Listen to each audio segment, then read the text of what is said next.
আমি প্রথমে যে বিষয়টি আপনাদের সামনে তুলে ধরতে চাই,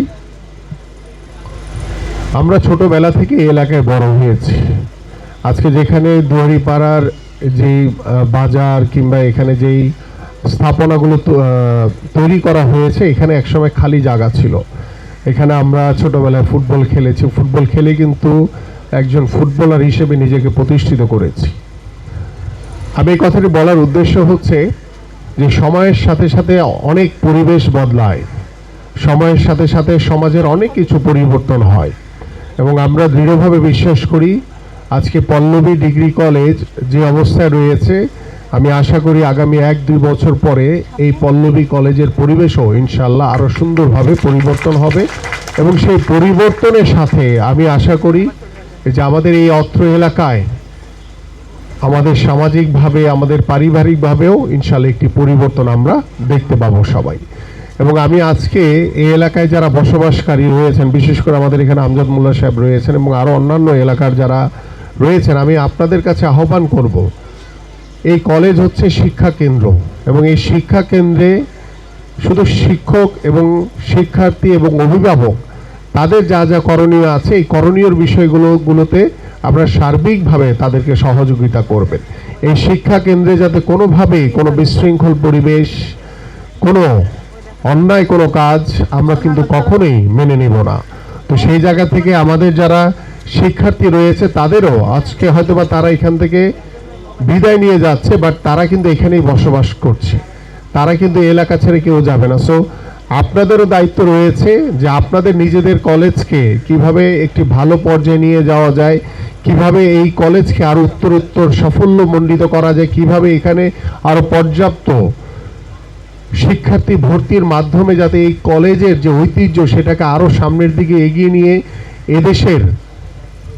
একটি স্বনামধন্য কলেজে যাতে এই কলেজটিকে পরিণত করা যায়, এই জন্য আমি আপনাদের সকলের সহযোগিতা চাই এবং আমি আপনাদের সকলের কাছে আহ্বান করছি যে এই কলেজের দিকে আপনারা সবাই খেয়াল রাখবেন এবং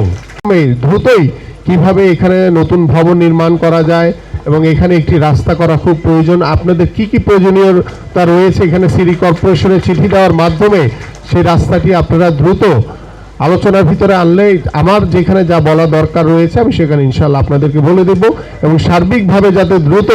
আমরা এই কলেজের একটি সুন্দর পরিবেশ ফিরিয়ে এনে এই এলাকার যাতে সন্তানরা তারা যাতে দূরে গিয়ে যাতে ভর্তি হতে না হয়, তারা যাতে এই নিজ এলাকার নিজ কলেজে যাতে ভর্তি হতে পারে সেই ব্যবস্থা ইনশাল্লাহ আমরা করব। এবং আমি এই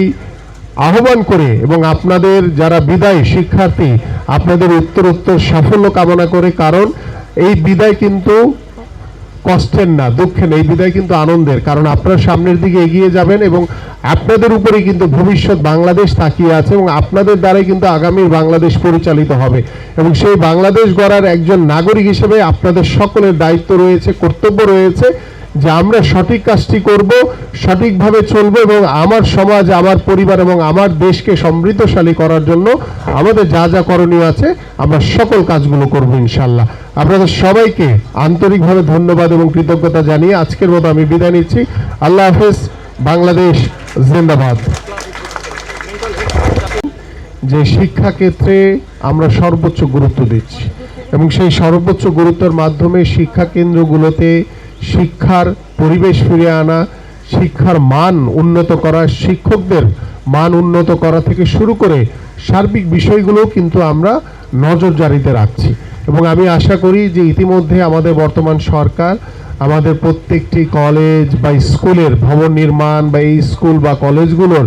কি কি উন্নতি করা যায়, কি কি উন্নয়ন করা যায় এবং কিভাবে একটি শিক্ষা বান্ধব পরিবেশ ফিরে আনা যায় সেই বিষয়গুলো নিয়ে আমরা কিন্তু স্ব জায়গায় স্ব এলাকায় আমরা সবাই কাজ করছি এবং আমরা আশা করি যে আমাদের যুবকদের আমরা শুধু এখানে পড়াশোনা করে শুধু ডিগ্রিধারী হলে হবে না, আমাদের তো কর্মসংস্থানের ব্যবস্থা করতে হবে, তাই না? তো আমরা শুধু ডিগ্রি নিয়ে শুধু বসে থাকবো কিন্তু কর্মসংস্থান নাই, তাহলে সেই ডিগ্রির কিন্তু কোনো ভ্যালু থাকবে না। তো সেই লক্ষ্য নিয়ে আমরা কিন্তু পড়াশোনার পাশাপাশি আমাদের যুব মন্ত্রণালয় থেকে আমরা ঢাকা সহ বিভিন্ন জায়গাতে আমরা বিভিন্ন ট্রেনিং কেন্দ্র স্থাপন করে সেখানে আমরা প্রশিক্ষণের মাধ্যমে আমরা যাতে আমাদের সন্তানদের, আমাদের ভবিষ্যৎ প্রজন্মদের এবং আমাদের যারা শিক্ষিত বেকার রয়েছে তাদেরকে বিভিন্ন স্কিলে ডেভেলপ করে আমরা যাতে তাদের কর্মসংস্থানের ব্যবস্থা করতে পারি সেই ব্যবস্থাও ইনশাল্লাহ আমরা করছি। তো আশা করি ইনশাল্লাহ আমরা পর্যায়ক্রমে আমাদের যারা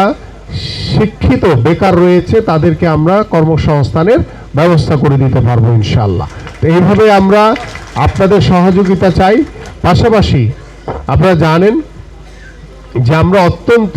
আন্তরিকতার সহিত আমাদের প্রত্যেকটি এলাকায় প্রত্যেকটি এলাকার যে সমস্যাগুলো রয়েছে সেই সমস্যাগুলো সমাধান করার জন্য বদ্ধপরিকর। এখানে কিছু দুষ্ট লোক রয়েছে, এটা সবসময় থাকবে, কিন্তু সেই দুষ্ট লোকগুলোকে আমাদের নজরদারিতে রাখতে হবে, সতর্ক থাকতে হবে, তারা যাতে এই সমাজের কোনো ক্ষতি করতে না পারে, তাদের যাতে সমাজ ক্ষতিগ্রস্ত না হয়। এবং সেখানেই কিন্তু আমাদের দৃঢ় হাতে